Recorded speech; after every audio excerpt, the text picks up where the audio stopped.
જામનગરમાં લાખોટા તળાવની પાળે નમાઝની મનાઈ હોવા છતાં મહિલાઓ નમાઝ પઢીને ઇબાદત કરી નજરે પડી હતી. હિન્દુ સેનાના પ્રતિક ભટ્ટ દ્વારા પ્રતિક્રિયા આપવામાં આવી. સિક્યુરિટી ગાર્ડની નજર સામે આ બનાવ બન્યો હતો. હિન્દુ સેનાએ હનુમાન ચાલીસા અને રામધૂન કરવાની હવે માંગ કરી છે. પર્યટન સ્થળ પર ધાર્મિક પ્રવૃત્તિ ન થાય તે માટે હિન્દુ સેનાએ 1 વર્ષ પહેલા કમિશનરને રજૂઆત કરી હતી.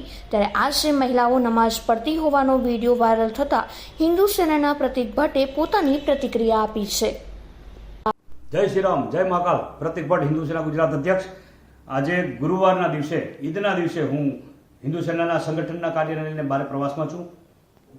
આજ રોજ મને સાંજે 7:30 વાગ્યા પછી એક વિડીયો આવેલ છે.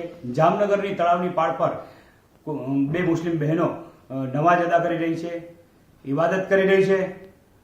એટલું જ કહેવાનું છે કમિશનર સાહેબને પણ કે જો આની છૂટછાટ હોય તો આવતા સમયમાં હિન્દુ સમાજ તેમજ હિન્દુ સેના દ્વારા હનુમાન ચાલીસા અને રામધૂન પણ આ તળાવની પાળે કરવામાં આવશે. કોઈ રોકટોક વગર પણ કરવામાં આવશે.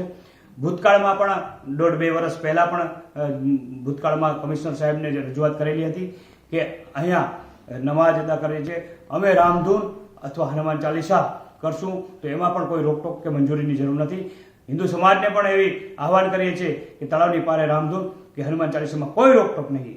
જય શ્રી રામ, જય મહાકાલ.